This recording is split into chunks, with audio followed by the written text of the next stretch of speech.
Bonjour à tous et bienvenue sur cette vidéo à destination des animateurs Happy Day. C'est la première que je fais, donc soyez indulgents. Alors, je m'appelle Damien, je suis le cofondateur de la startup Dub et on travaille avec Happy Day depuis maintenant plus de 3 ans. À vrai dire, au moment où Happy Day s'est appelé Happy Day, anciennement Citra. Alors, l'objectif pour cette rentrée 2018-2019, c'est de faire le point sur ce que l'on propose au travers de nos solutions et surtout pour les utilisateurs de la plateforme Happy Day. Alors, petit récap historique si la vidéo veut bien suivre.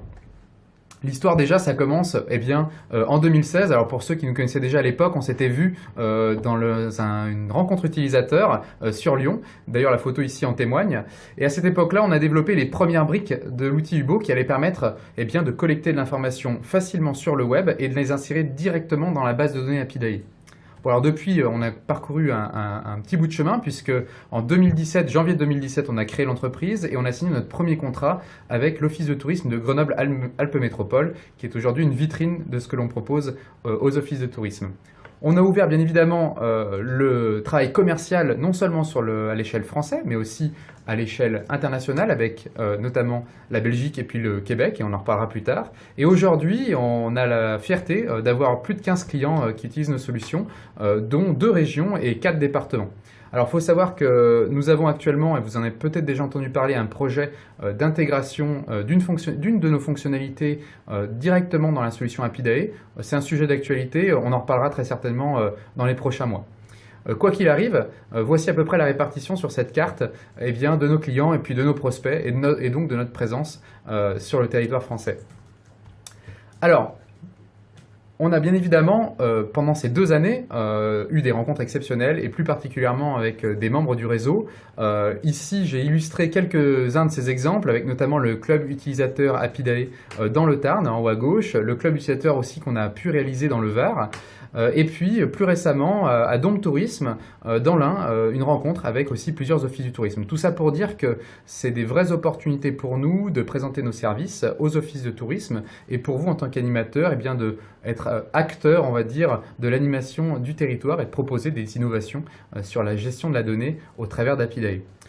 Également des ouvertures à l'international, je vous l'avais dit. Alors la Normandie, c'est pas l'international, quoique depuis Grenoble, c'est presque le cas. Et puis des visites régulières au Québec, puisque on a rencontré un bon nombre d'offices de tourisme, 5 au total, que ce soit moi il y a 1 an ou Benjamin cette année lors du Startup Fest. Alors tout ça, bien évidemment, c'est grâce à une équipe qui a grandi depuis notre première rencontre, puisque aujourd'hui, nous avons une équipe commerciale qui s'est agrandie, des développeurs qui nous ont rejoints, une responsable de la communication qui a également pu œuvrer ces derniers mois. Vous avez dû le constater, notre page Facebook a drastiquement augmenté en nombre de posts, avec des posts beaucoup plus sympathiques que ceux que l'on envoie en tant que bon ingénieur de formation.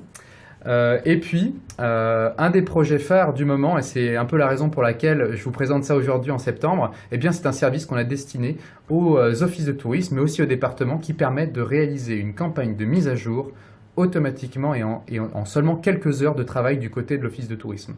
Alors, je vais vous expliquer rapidement et puis vous pourrez aller plus en détail dans une autre vidéo que j'ai faite sur cette thématique. Alors, l'idée, c'est que un utilisateur Happy Day puisse personnaliser sa campagne, c'est-à-dire choisir la date d'envoi des emails et puis les différentes relances qui vont être réalisées, le contenu des mails, le contenu de l'objet, les adresses émettrices des emails. Tout ça, ça va nous être transmis et nous allons réaliser sur une sélection d'objets Happy Day qui nous auront également donné un envoi automatique de mails à l'ensemble des prestataires associés à un office ou une communauté de communes. L'idée, c'est que derrière, ils puissent suivre l'ouverture des mails, l'ouverture des questionnaires, mais également la réception des réponses à ces questionnaires qui sont pré-remplis de données Happy Day ou de données qui ont été collectées sur le web. Et la finalité, et c'est là notre forte valeur ajoutée par rapport à tout service pouvant permettre de mettre à jour Happy Day, c'est que nous réécrivons intégralement toutes ces données sans effort et sans ressaisie par le biais de l'API d'écriture multimembre Happy Day.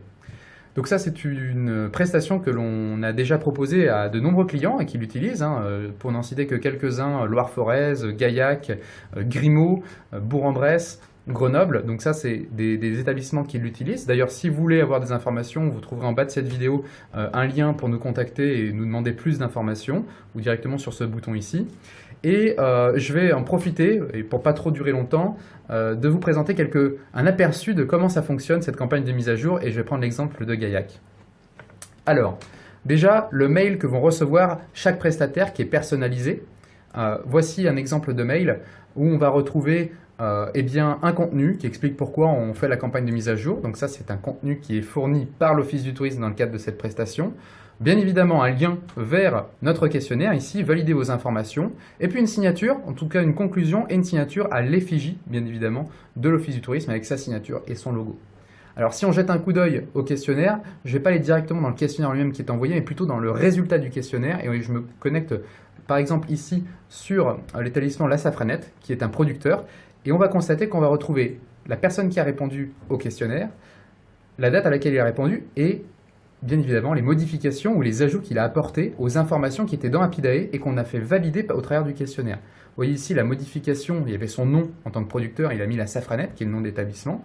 On va retrouver aussi plus bas, matérialisé par des points d'exclamation et un code couleur quand c'est un ajout, des nouveaux éléments sur les moyens de paiement, sur les langues parlées, sur l'accessibilité au handicap, mais aussi sur des modifications en jaune au niveau de l'adresse.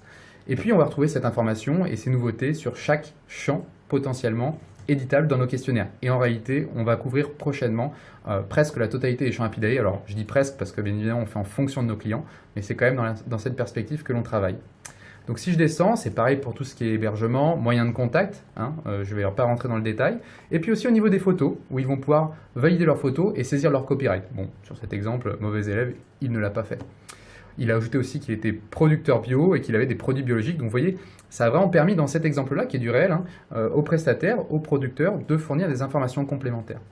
En fin de questionnaire, il peut même mettre un message à destination de l'office si jamais il a des données complémentaires qu'il souhaite transmettre à son office de tourisme. Le bouton « Intégrer les infos à la fiche » vont permettre de prendre en compte ces modifications et bien évidemment de les envoyer dans Apidae sans ressaisie.